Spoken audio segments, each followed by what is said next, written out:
Hello guys, நான் உங்கள் விஷ்ணு மாயா. So இப்போ நான் எங்கே இருக்கேன் அப்படின்னா கள்ளக்குறிச்சியில் இந்த கச்சிராப்பாளையம், அந்த கச்சிராப்பாளையம் போகக்கூடிய ரூட்டில் குள்ளக்கருப்பன் கோவில் அப்படின்னு சொல்லிட்டு ஒரு டெம்பிள் இருக்குது. அந்த டெம்பிளில் மிக சக்தி வாய்ந்த ஐயனாரே குள்ளக்கருப்பனாக இருக்கிறார் அப்படின்னு இங்கே சொல்கிறாங்க. மிக சக்தி வாய்ந்தவர் இந்த குள்ளக்கருப்பன் அவர்கள்கிட்ட எது வேண்டுனாலும் நடக்குமா, மாந்திரிக வேலைகள் கூட நடக்குது. ஸோ அது நமக்கு தேவையில்லாதது. இந்த வீடியோவில் ஸ்கிப் பண்ணாமல் பாருங்கள். அந்த கோவில் அங்கே என்ன நடக்குது அப்படின்னு சொல்லிட்டு உங்களுக்கு நான் லைவாக கட்டுறேன். திஸ் இஸ் விஷ்ணு மாயா.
எதுக்கு தோன்றீங்க? முட்டை தாங்க. முட்டை 6 விட்டு 6 7 விட்டு 8 9 10 இங்க ஆடுறா வேலை முடிஞ்சு. இன்னொன்று இங்கே வாங்க, சரிங்களா? இங்கெல்லாம் புதைச்சி வச்சிருவாங்க. ஆமாம், இங்கெல்லாம் இருக்கு. ஓகேவா? 1 2 இன்னொன்று இங்கே இங்கே வாங்க. இருக்குல்ல 3 இடத்துல இங்கே இருக்கு. இங்கே பாருங்க 3 இடத்துல இருக்கு. இதில் செய்வின் எல்லாம் வைக்கிறாங்க. கண்டிப்பாக நல்லதுக்கு வைக்கிறாங்களா கெட்டதுக்கு வைக்கிறாங்க? வைக்கிறாங்க, நல்லதே வைக்கிறாங்க. அது என்ன முறையில் வைக்கிறாங்க? என்ன செஞ்சு செய்வின்? அது அவங்க நடந்துக்கிற முறைப்பா. அவங்க நடந்துக்கிற முறையில் வைக்கிறாங்க. இப்போ என்னென்ன விஷயத்துக்கு செய்வின் வைக்கிறாங்க? இப்போ நீ சாமனை கூட வைக்கலாம், நான் சாமனை கூட வைக்கலாம். ஆனால் சாமி துறம் போகாது. அது பொயிர் மாதிரி தான் போகும். நீ நல்லவனா கெட்டவனா அது யோசிச்சு பார்த்து தான் போவோம். அதான் உண்மை, புரியுதாங்கண்ணே? அதாவது நல்லவன் கெட்டவனா சாமிக்கு தெரியும். நீ செய்கிறது போகிறது நீ நான் செஞ்சுவிட்டேன், அதை அக்கா சாவ தப்பான விஷயம். யார் செத்து யார் என்ன பண்ண போகிற ஒன்றும் புரியுதில்லை. நல்லா இருக்கணும், வாழணும், அவ்வளோ. கோழியே கூது பாரு, நான் சொன்ன கரெக்டாக இருக்கும்.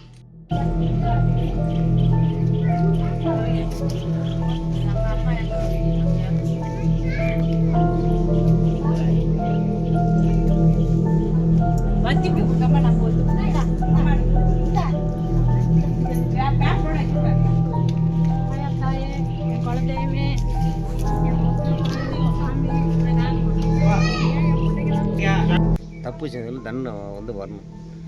நல்லது கெட்டது அது அப்படம் விட்ட பிரச்சனை, புரியுதுங்களா? நம்ம வாழ்க்கை நல்லதாக வாழணும். பாருங்க, சாமி இருக்குது, தெய்வம் இருக்குது, ஒன்றும் பிரச்சனை இல்லை. தெய்வம் என்ன பண்ணோம், பொறுமையாக தான் கொள்ளும். நம்ம மனசால மூலியமாக. சரி, இங்கே முட்டை பொறிச்சு அவங்க பேர்லாம் எழுதி தகடில் அடித்து வச்சுருவாங்க. அடிச்சிட்டாங்க. சரி, வச்சாங்கன்னா அவங்க எத்தனை நாள் அவங்களுக்கு? 1 மாதம். 1 மாதத்தில் தண்டனை கிடச்சிரும். என்ன மாதிரியான தண்டனை கிடைக்கும்? அந்த மாதிரினா அவங்களுக்கு எப்படி வைக்கிறாங்க, கை காலம் வராமல், அப்புறம் புத்திசாலம் இல்லாமல், அந்த மாதிரிலாம் வைக்கிறாங்க. பழிச்சிருக்கு. இந்த கோயில் பழிச்சிருக்குப்பா. சரி, பிரச்சனைக்காக இந்த கோயிலுக்கு வராங்க. செய்வனை எடுக்கிறதுக்கு இந்த கோயிலில் பண்ணுவாங்களா? செய்வனெலாம் எடுக்க முடியாது. இப்போ எடுக்கலாம்பா. அது இவங்க நல்லவங்களாக இருந்தால் எடுக்கலாம். இல்லை, நான் அது சொல்லலை. இப்போ ஒருத்தங்க வேணும்னே ஒருத்தவங்களும் நல்லவங்களுக்கே வச்சுட்டாங்கன்னு வச்சுக்கோங்களேன். சரி, ஒருத்தவங்க பாதிக்கப்பட்டிருக்காங்க பில்லி சூனியாவலால்.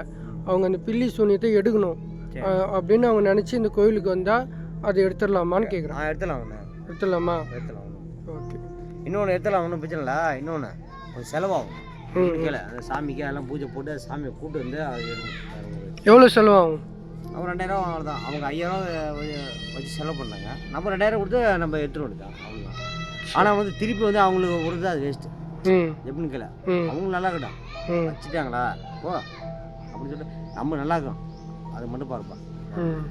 நீங்கள் எத்தனை வருஷமாக இந்த கோயிலில் இருக்கீங்க? நான் காலம்பெல்லாம் இங்கே தான் இருக்கேன். நீங்கள் எந்த ஊரா? கள்ளக்குறிச்சிப்பா. சரி, ஓகே.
அடங்க வாழாங்க.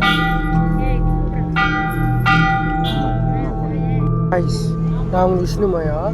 சாமி ஒருத்தங்க மேலே வருது அப்படின்னா எல்லாம் சரிதான். ஆனால் இந்த கோவிலில் ஒருத்தவங்க மேலே சாமி வந்து தான் கண்டினியூஸாக மக்களோட பிரச்சனையை சொல்லலை, எதிர்காலத்தில் எதுவும் கணிக்கல. கெடாய் கேட்குது, கோழி கேட்குது, கோட்டர் கேட்குது. நீங்களே பாருங்கள் அது யாருன்னு.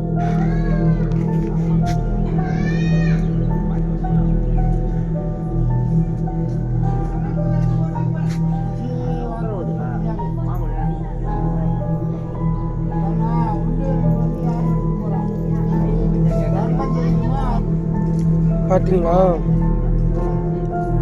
ஏமாறும் மனிதர்கள் இருக்கும் வரை ஏமாற்றும் போலிச்சாமியர்கள் இருப்பார்கள். அதில் இந்த சேனலை சப்ஸ்கிரைப் பண்ணிக்கிறா சொல்ல. ஸோ இதுதான் வந்து இந்த விளாகை வந்து நான் இதோட வைண்ட் அப் பண்ணுறேன். ஸோ வாங்க, செய்வினையால் இந்த பில்லி சூனியத்தால் பாதிக்கப்பட்டிருந்தா கள்ளக்குறிச்சி மாவட்டம் இந்த குலகர்பன் கோயில் இங்கே வந்து எல்லாம் பண்ணுறாங்களாம். செய்வினையும் வைக்கிறாங்களாம், செய்வினையும் எடுக்கிறாங்களாம். ஸோ நான் இங்கே வந்து இந்த விளாக் உங்களுக்கு போட்டது உங்களுக்கு ஹெல்ப்ஃபுல்லாக இருக்கும்.